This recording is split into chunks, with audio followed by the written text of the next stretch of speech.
Let's get straight back into it with the Telegraph now, and a call for transgender athletes to step into the ring. That's right, the boxing ring this time.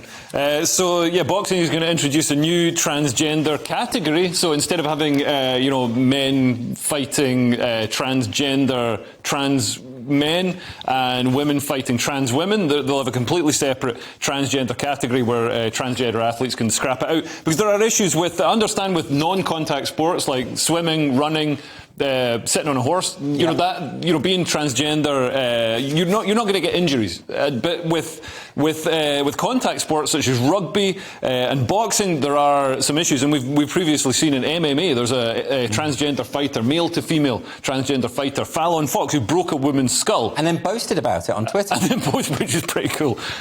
Which used to get you arrested, by the way. I just love that. I love that. You can literally do that, and like all the Guardian readers are like, "Oh my God, this is so progressive." It's like, are you mad? It's incredible. This is literally a biological male crushing a woman's skull. And also, going through male puberty conveys certain advantages to athletes. You get, stronger bones, a larger skeleton, greater muscle mass. It's easier to parallel park outside the stadium. Hey-o! What do you think of all this? I think this is really sensible, actually. It's one of the more sensible stories that come out.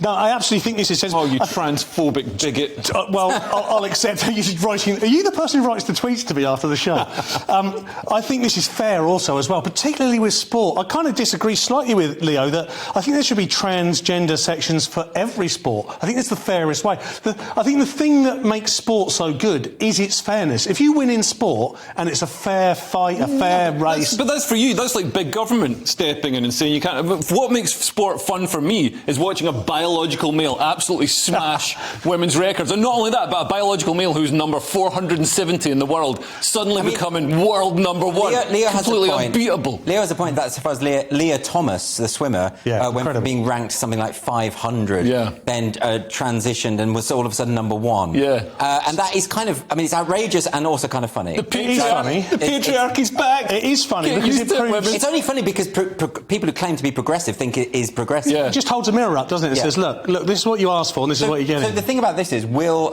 trans rights activists accept this? Because their whole mantra is, well, trans women are women and trans men are men. So if you create a third category, you're effectively denying their central creed. And also, on a sort of logistical level, it's going to be difficult to find enough transgender fighters to actually compete in the transgender-only category. As well, yes. Go on, sorry, Paul. No, I was going to say, will there be, though? Because, every 11-year-old, every other 11-year-old now is like transgender. So you only got to give it a generation. There's going to be a huge transgender sport.